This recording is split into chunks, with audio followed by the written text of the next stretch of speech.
चालू होता. झाडे शेत कसे सर्व हिरवगार झाले होते. नर्मदा नदीला भरपूर पाणी आले होते.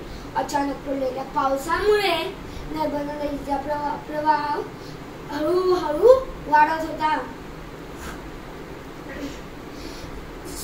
सीता नावाची एक 15 वर्षाची मुलगी दररोज नर्मदा नदीवर कपडे धुवायला जायची. एक दिवशी ती तसेच कपडे धुवायला नदीवर आली होती. तिने नदीच्या उथळ पाण्यात काळ्या दगडावर कपडे धुत होती. इतक्यात तिला वाचवा वाचवा, मेले मेले असा आवाज ऐकू आला. ती इकडे तिकडे पाहू लागली. तिने आवाजाच्या दिशेने पाहिले तर काय, एक स्त्री पाण्यात बुडत होती. वर येत होती, पुन्हा बुडत होती, वर येत होती, पुन्हा बुडत होती. ती स्त्री म्हणाली, वाचवा वाचवा कोणीतरी. ती गटांगळ्या घात होती. सीता म्हणाली, धावा धावा, कोणीतरी वाचवा ओ. सीता मदतीच्या अपेक्षेने इकडे तिकडे पाहू लागली. नदीच्या काठावर सर्व लोक जमले होते. तरुण होते, प्रौढ लोक होते, पण मदतीला कोणीच पुढे आले नाही. इतकी लोक असून कोणालाच पोहता येत नसेल का? त्या बिचाऱ्या स्त्रीला वाचवावेसे वाटत नसेल. बुडणाऱ्याला वाचवणे हे कर्तव्य नाही का?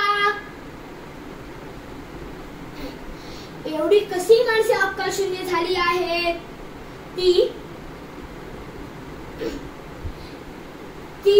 ती स्त्री जर प्रवाहाबरोबर पुढे पुढे जात राहिली तर ती खोल डोहात बुडून मरेल. आपण कोणी मदतीला जाओ न जाओ, पण आपण गेलेच पाहिजे. सीताने मागचा पुढचा विचार न करता सरळ ढप्प करून पाण्यात उडी मारली. ती हातपाय मारत मारत पुढे जाऊ लागली. काठावरची लोक ओरडू लागली, माघारी फिर, पाण्याचा वेग वाढत आहे. तिचे लक्ष फक्त त्या बुडणाऱ्या मुलगीकडे होते. कोणाचे शब्द तिच्या कानावर पडत नव्हते. अरे, ही तर मीरा काकींची जयश्री आहे. तिने जयश्रीला पकडले व दोघेही नदीच्या काठावर यायचा प्रयत्न करू लागले. दोघांनाही पोहता येत नव्हते. ते दोघे बुडू लागले. आधीच घाबरलेल्या जयश्रीने सीताचे केस पकडले. त्यामुळे सीता पाण्यात बुडली. तिच्या नाकात तोंडात पाणी गेले. जयश्रीला रडायला आले. आपल्याला वाचवायला आलेली सीता आता तीच बुडते, काय करू? इतक्यात हे दृश्य उभ्या राहिलेल्या बघ्यांमध्ये एक तरुण पाहत होता. त्याने विचार केला, पोहता येत नसताना एका मुलीने एवढा धाडस केला तर आपण हे सर्व पाहत आहे. त्याला स्वतःची लाज वाटू लागली. त्याने पाण्यात उडी मारली व त्याने दोघांनाही नदी काठावर आणले. तोपर्यंत सीता बेशुद्ध झाली होती.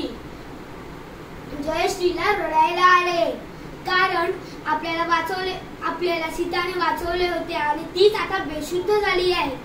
लोकांनी तिला पालत झोपवले व तिच्या पाठी पाय देऊन तिच्या पोटातले सगळे पाणी बाहेर काढले. तिच्या तोंडातून बरेच पाणी बाहेर आले. ती थोड्या वेळात शुद्धीवर आली.